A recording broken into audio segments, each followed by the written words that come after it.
Depuis plusieurs mois, le conflit entre Israël et l'Iran occupe une place centrale dans l'actualité mondiale.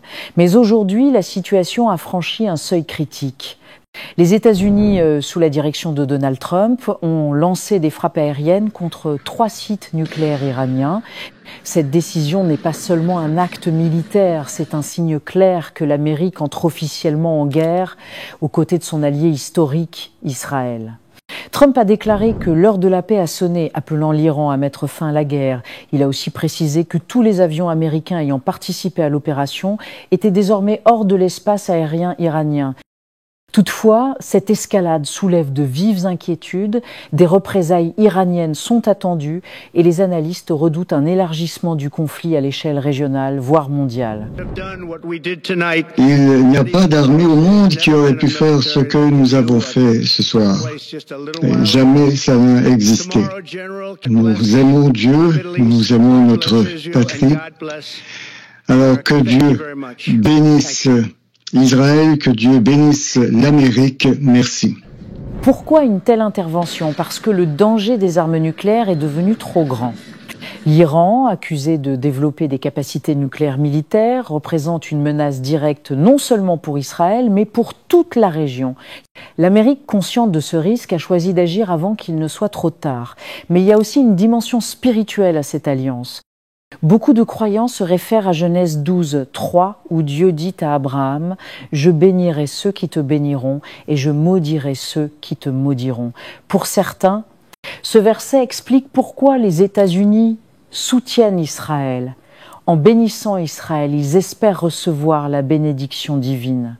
Ce conflit, qui semblait au départ limité, est en train de s'étendre. La Russie, alliée de l'Iran, pourrait bientôt intervenir. Si cela se produit, 4 grandes puissances seront impliquées, Israël, l'Iran, les États-Unis et la Russie. Et là, le mot troisième guerre mondiale n'est plus une exagération, mais une possibilité réelle.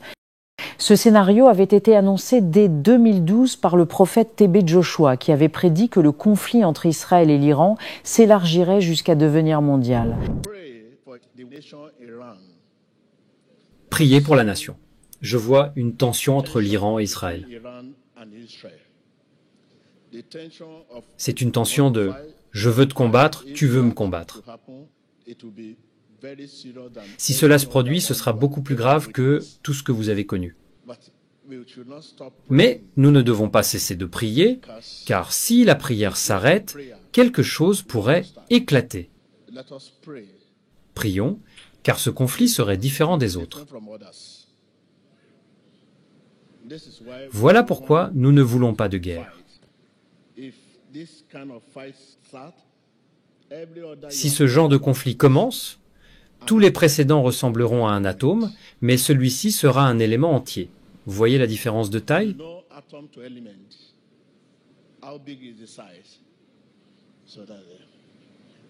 Ce n'est plus une affaire entre 2 pays. Le monde entier doit commencer à prier pour que cela ne se produise pas. Il faut de la compréhension, une intervention divine. Si cela arrive, plusieurs nations prendront parti, les ennuis arriveront, et ce ne sera plus un simple toi contre moi. Je ne suis pas d'accord, je ne suis pas d'accord, mais Dieu doit empêcher cela. Dans une vidéo devenue virale ces derniers jours, on entend le prophète déclarer que des tensions montantes mèneraient à une guerre aux proportions inattendues et que les États-Unis n'auraient d'autre choix que d'intervenir pour défendre Israël. De même, le pasteur Gédéon a averti que l'Amérique serait affaiblie par les attaques de la Russie et des nations entourant Israël. Il a prophétisé que ces nations s'uniraient pour tenter de neutraliser Israël, mais que le Seigneur interviendrait pour sauver son peuple, accomplissant ainsi les Écritures. Cette annonce renforce l'idée que ces événements ne sont pas de simples faits politiques, mais des jalons vers une destinée prophétique. Aujourd'hui, ces paroles résonnent avec force. Les tensions montent, les populations s'inquiètent, les réfugiés se multiplient et les marchés tremblent. Pendant que les chefs d'État négocient ou s'arment, les peuples ordinaires s'interrogent. Vers quoi allons-nous? Que signifie tout cela? Et que pouvons-nous faire? Dans plusieurs traditions religieuses, les signes actuels rappellent ceux de la fin des temps. Des conflits mondiaux, des alliances soudaines, des menaces nucléaires, un climat mondial instable, autant d'éléments décrits dans les textes sacrés depuis des millénaires. L'Occident est dépouillé. Dans le plan invisible, l'étoile de l'Occident s'est déjà obscurcie. Son étoile s'est déjà éteinte. Et c'est une bêtise de l'Occident à laquelle la Russie va répondre qui va entraîner la troisième guerre mondiale. Mais la troisième guerre mondiale ne sera pas la fin de l'humanité.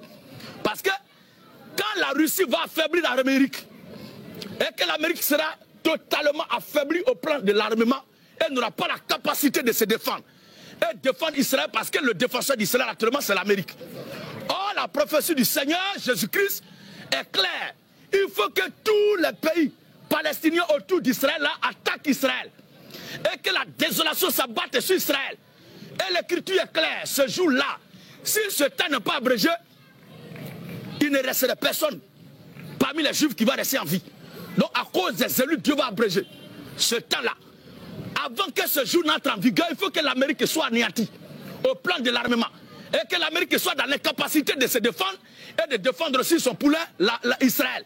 Alors la Russie va faire ce travail et tous les pays qui sont autour, les pays arabes qui sont autour d'Israël vont attaquer Israël. C'est dans la fumée montante, dans les cendres, dans les charbons, dans les gémissements, les graissements des dents, la détresse d'Israël là, que la tribu du lion, la tribu de Juda, que porte le Seigneur Jésus-Christ va se révéler. Il viendra au secours maintenant d'Israël.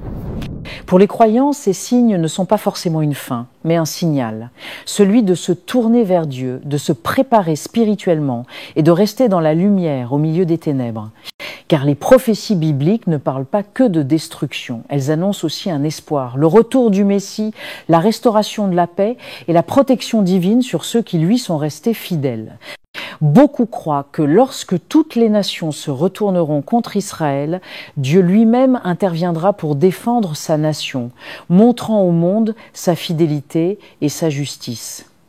Ainsi, cette guerre n'est pas seulement une crise internationale, elle devient un moment charnière dans l'histoire de l'humanité. Une époque où chaque nation, chaque leader et chaque citoyen est mis face à des choix lourds de conséquences. C'est aussi une opportunité pour revenir à l'essentiel, pour chercher la vérité, pour prier, pour aimer, pour être prêt.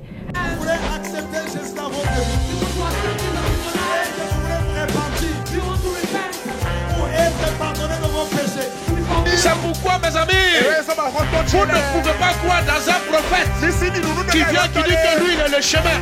J'étais païen, j'étais beau, je deviens chrétien, je deviens vilain. Comment? Le silence, ce n'est pas un vide, c'est un puissant langage de celui qui sait ce qu'il fait. C'est le langage du mature.